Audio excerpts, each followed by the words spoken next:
देखें तो देखेंगे मार्टिन लूथर का अगर इतिहास हम पढ़ें कि चर्च के खिलाफ उस समय यूरोप में चाहे ईसाई धर्म का व्यक्ति जितना पाप कर ले बड़ा से बड़ा, लेकिन क्षमा पत्र खरीद करके उसके पापों से मुक्ति मिल जाती थी। धर्म में किस तरीके की बुराइयां थी, उन बुराइयों का 95 लेख लेकर के मार्टिन लूथर ने उसका विरोध किया। और पूरे दुनिया का अगर इतिहास हम उठाकर देखें तो दुनिया में ऐसे ऐसे महापुरुष पैदा हुए जो नए मार्ग को दिखाने का कार्य किए, चाहे ईसा मसीह हो, चाहे मोहम्मद साहब जी हो, चाहे राम हो, कृष्ण हो, सभी धर्मों के जो महापुरुष रास्ता दिखलाए, चाहे गौतम बुद्ध हो, महावीर स्वामी हो, सब लोगों का जो मार्ग है वो सत्य अहिंसा का है, वो भाईचारे का है, प्यार का है। लेकिन आज भारत की अगर वर्तमान परिस्थिति को अगर हम देखें तो आज माओ लिंचिंग की घटनाएं क्या है?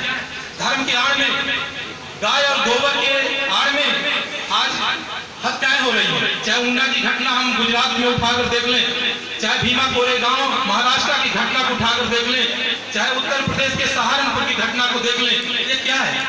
धर्म का अर्थ हम लोग समझ नहीं पाएंगे।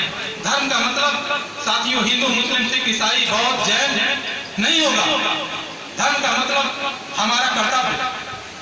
हम अपने कर्तव्य को नहीं समझते हैं, बस हम समझते हैं कि मैं हिंदू हूँ, मुसलमान हूँ, सिख हूँ, ईसाई हूँ, बौद्ध हूँ, जैन हूँ, पारसी हूँ। लेकिन इंसान कब हम समझेंगे? आज जब भारतीय जनता पार्टी की सरकार भारत में नहीं थी, मोदी जी की सरकार नहीं बनी थी, तो तमाम पार्टियों के नेता मंचों से क्या धमकी देते थे? बीजेपी की सरकार आएगी, मुसलमानों को पाकिस्तान जाना होगा। तो भारत में जो जातियों के साथ साथ धर्म का राजनीति हो रहा है वो बहुत ही चिंता का विषय है। कभी भी राजनीति में जाति और धर्म को प्रवेश नहीं कराना चाहिए। अगर सही रास्ते पे इस देश को, समाज को ले जाना है, अगर भारत को विश्व गुरु बनाना है तो शायद राजनीति को स्वच्छ होनी चाहिए। लेकिन आज की राजनीति अगर हम देखें तो चाहे किसी भी पार्टी का नाम नहीं लूंगा, लेकिन सभी पॉलिटिकल पार्टियों की स्थिति एक ही जैसी है। और चाहे झारखंड की पार्टी हो, चाहे उत्तर प्रदेश और दिल्ली की पॉलिटिकल पार्टी हो, चाहे राष्ट्रीय पार्टियां हो, सभी पॉलिटिकल पार्टियां जाति और धर्म के आधार पर राजनीति करना चाहती हैं। और उसका परिणाम क्या दिख रहा है? हजारों लोगों की हत्याएं हो जा रही है। कोई बकरे का मांस खा रहा है कि गाय का मांस खा रहा है, लेकिन निर्धारण कोई और कर रहा है कि किसका खाना है, किसका नहीं खाना है। इस देश के अंदर हजारों वर्षों तक धर्म के आड़ में तमाम बहुसंख्यक समाज के लोगों का शोषण हुआ है।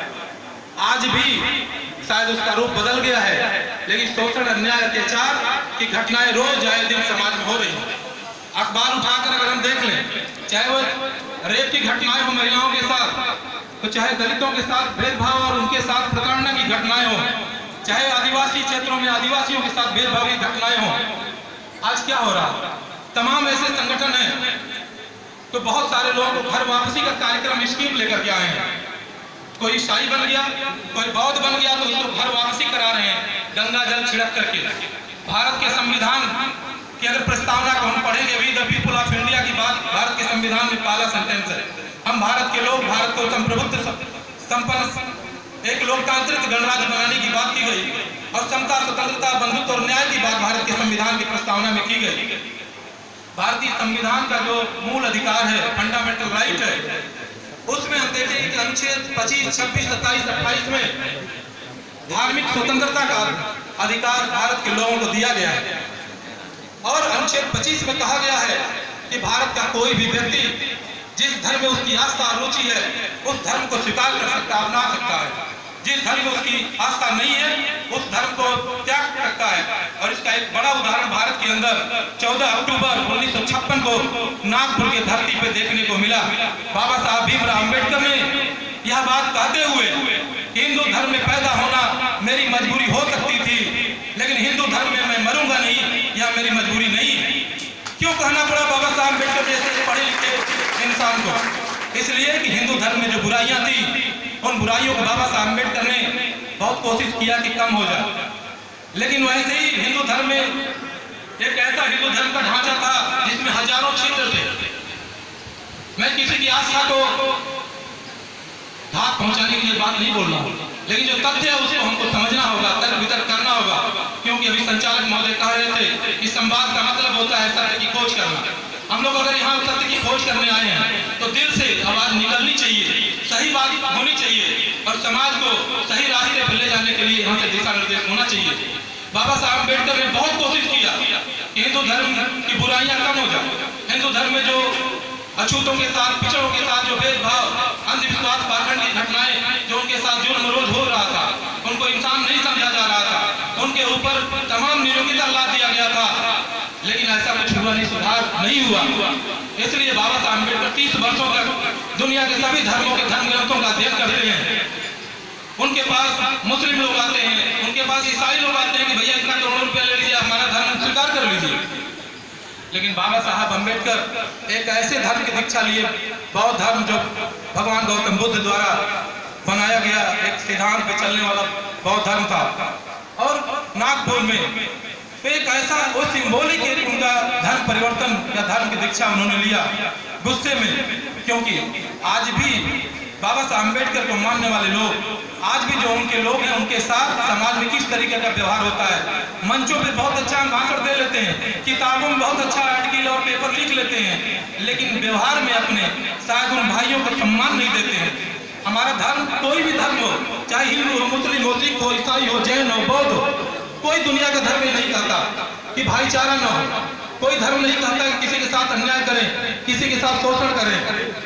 लेकिन हम समाज के लोग, हम इंसान लोग किस तरीके का धर्म को परिभाषित करते हैं और धर्म को अपने तरीके से हम उसका व्याख्या करते हैं। लेकिन मैं इतना ही कहना चाहता हूँ कि आज जो संवाद का आयोजन RSP कॉलेज झरिया धनबाद द्वारा किया गया है, ये बहुत ही सराहनीय पहल है और मैं इस कार्यक्रम के लिए इस महाविद्यालय के प्राचार्य प्रोफेसर सिंह साहब को मैं धन्यवाद देता हूं, बधाई देता हूं कि इतना बढ़िया कार्यक्रम आपके सौजन्य से प्रोफेसर रामचंद्र कुमार द्वारा आयोजित किया जा रहा है।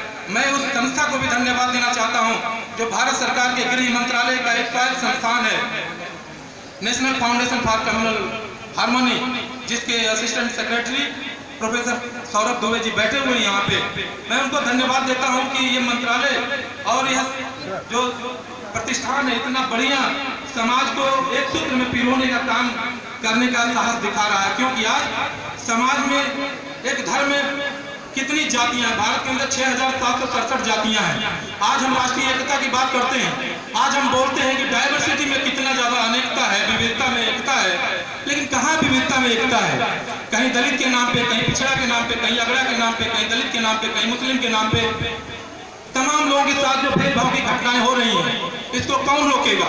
हमारे देश के जो पॉलिटिशियन हैं, हमारे देश के जो धार्मिक गुरु हैं, अगर ये और विश्वविद्यालय महाविद्यालयों के और प्राइमरी स्कूलों के और मिडिल और इंटर कॉलेज हाई स्कूल के अगर शिक्षक ये प्रण ले लें, ये अगर सोच लें कि हमको समाज में एकता अखंडता स्थापित करना है, भाईचारा स्थापित करना है, समता स्वतंत्रता बंधुत्व और न्याय स्थापित करना है, तो हम सब मिलकर के इस देश को ऐसे बुलंदी पर ले जाएंगे।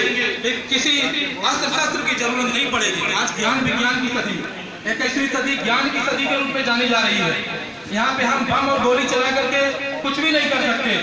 हम अगर कुछ कर सकते हैं तो डायलॉग स्थापित करके, आज जिस तरीके का संवाद का आयोजन हुआ है, तमाम महापुरुषों ने पुस्तकें लिखी, उसमें भाईचारा स्थापित करने के लिए उन लोगों ने सुझाव दिया कि रोटी बेटी का संबंध अगर स्थापित करते हैं तो समाज में समानता स्थापित हो जाएगी, सभी जातियों और सभी धर्मों में बराबरी हो जाएगी। लेकिन हम कहाँ करते हैं?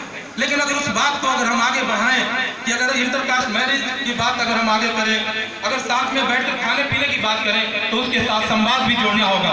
संवाद की हीनता की वजह से भी समाज में तमाम बुराइयां आ गई हैं। अगर हम तमाम जातियों के लोगों के साथ, तमाम धर्मों के लोगों के साथ अगर मिल बैठ करके बात करें, तो शायद आज जो समाज में बुराइयां आ गई हैं, जो माओ लिंचिंग घटनाएं, आज भीड़ तमाम लोगों को मार दे रही है, ये क्यों हो रही है? मानसिक एक तरीके से दिवालियापन है लोगों की।